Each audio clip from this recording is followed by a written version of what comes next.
제사는 이스라엘의 정체성에 관계되는 가장 중대한 일입니다. 그 제사는 하나님과 이스라엘의 관계를 바로 세우기 위한 그들 생활의 밑바탕이었습니다. 따라서 이스라엘의 존재는 이 제사로부터 그 가치와 목적을 발견할 수 있습니다. 이스라엘의 성화도 하나님을 향한 신앙과 그것을 표현하는 제사로부터 가능할 수 있었습니다. 본장의 기록은 마찬가지로 제사에 관한 것에 주안점을 두고 있습니다. 우선 제사를 집행하는 제사장의 자격과 요건 및 가정생활에서 행해야 할 것과 행하지 말아야 할 것 등의 규례를 정하고 그 몸, 곧 신체에 있어서도 특별한 요건을 두고 있습니다. 이 경우 제사장의 신체에 결함이 있을 때는 혈통적으로 제사장 가문에 속해 있다고 하더라도 제사장이 될 수 없었습니다. 그 제사장은 완전한 신체를 보유하고 있어야 했습니다. 그 배경은 이방 종교에서 고행에 의한 신체의 훼손, 자신의 몸을 학대하는 적, 제사장으로서 남들이 보기에 추한 모습 등을 배척한 결과에 있었다고도 볼 수 있습니다.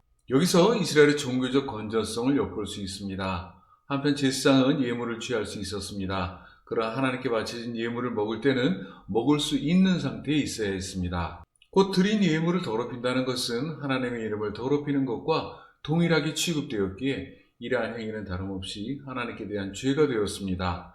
또 예물용 가축도 온전한 것이어야 했습니다.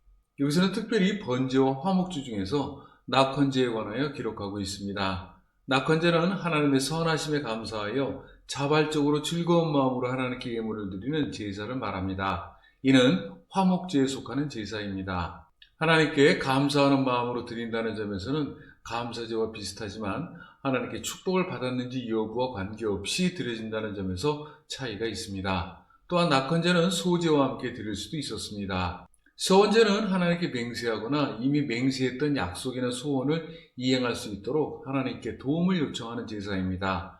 낙헌제와 서원제는 제사 형식에 있어 화목제를 그대로 따르고 있습니다. 다만 이에 결부된 것은 흠이 없어야 한다는 것이었습니다. 이 경우 흠은 통상 병이 없음을 의미합니다. 한편 제사식의 성화에 관해서는 안식일, 유월절, 무교절, 초막절, 오순절, 나팔절, 속죄일, 그리고 정기적인 제사절기에 관한 규정과 장막의 등잔불, 전설병과 같이 상시 꺼지지 않아야 할 것들에 대한 제사에 대해 이스라엘의 가구가 결부되어 있습니다. 나아가 이러한 제사들은 온 이스라엘이 준수해야 할 것을 덧붙여 두고 있습니다. 한편 눈여겨볼 수 있는 것으로 이웃을 위한 배려의 규례도 있습니다. 곧 땅의 곡물을 수확할 때 밭 모퉁이까지 다 베지 말고 떨어진 것을 줍지 말며 그것을 가난한 자와 거리민을 위해 남겨두라고 규정하고 있습니다. 참으로 아름다운 규례라고 할 수 있습니다.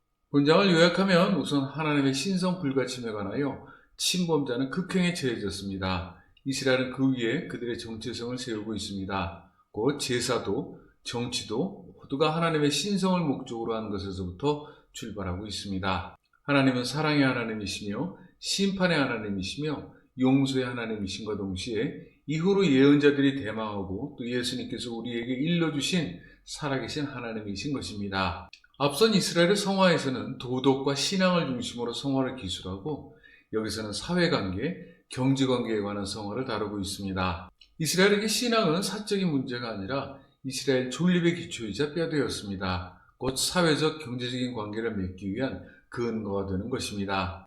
이스라엘의 신앙에서는 항상 사회적인 구체성이 요구되었습니다. 그러한 구체성에 관한 근간을 여기에서 규례로 정하고 있는 것입니다.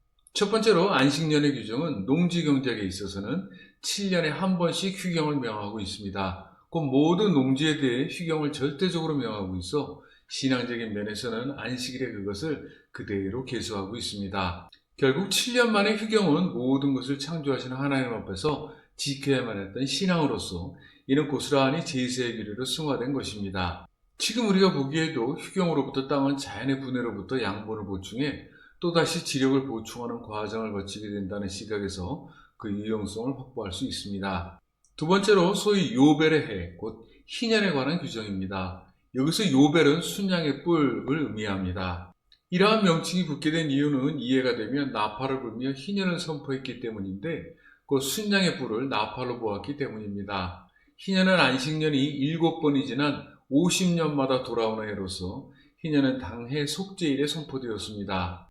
참고로 구약 성경 안에 전승되고 있는 이스라엘의 규례들은 대개 고대 근동에서 통용되었던 다양한 관습법의 영향을 받았습니다. 그러나 희년은 신학적 성격이 있어 고대 근동의 관습법들과는 전혀 다른 매우 특이한 성격을 띠고 있는 규례입니다.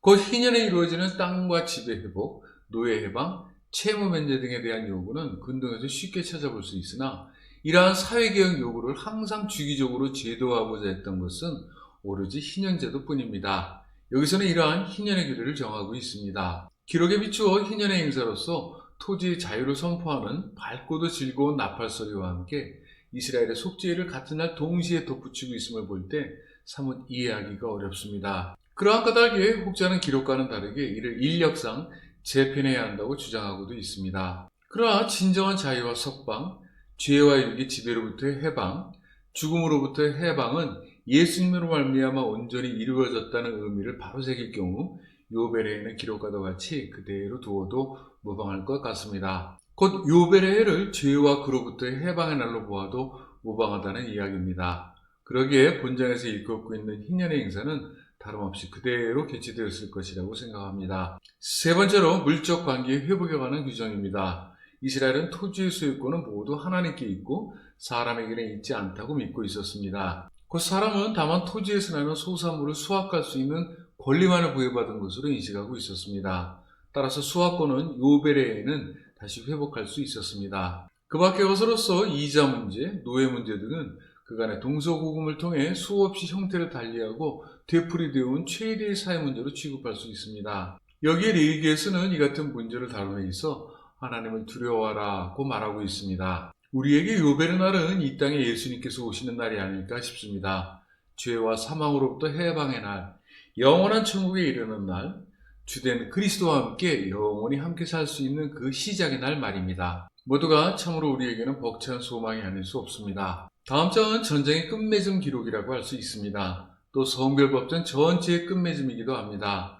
내용은 장엄하고 열정적입니다. 진정 레위기 전체의 결론으로 보기에도 손색이 없습니다. 용의주도하고도 엄숙하며 장엄하고 웅장하다고 볼 수 있는 본장 낱낱이 기록은 별도의 자구를 써놓지 않더라도 면면에 흐르는 정신을 고지곳대로 발견할 수 있을 것입니다. 그 구절 중에 영원한 계약으로부터 우리에게 보여주고 있는 마지막 기록을 다시금 살펴보겠습니다. 그들이 그들의 원수들의 땅에 있을 때에 내가 그들을 내버리지 아니하며 미워하지 아니하며 아주 멸하지 아니하고 그들과 맺은 내 언약을 패하지 아니하리니 나는 여호와 그들의 하나님이 됨이니라.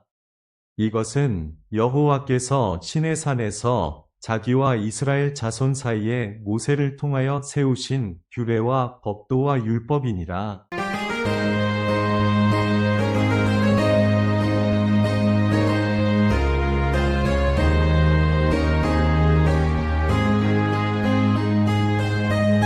I stand amazed in the presence of Jesus the Nazarene, and wonder how he could love me, a sinner condemned and free. How marvelous, how wonderful, and my soul shall ever be. How marvelous, how wonderful is my Savior's love for me. For me he was in the garden, he prayed, now my will Baba.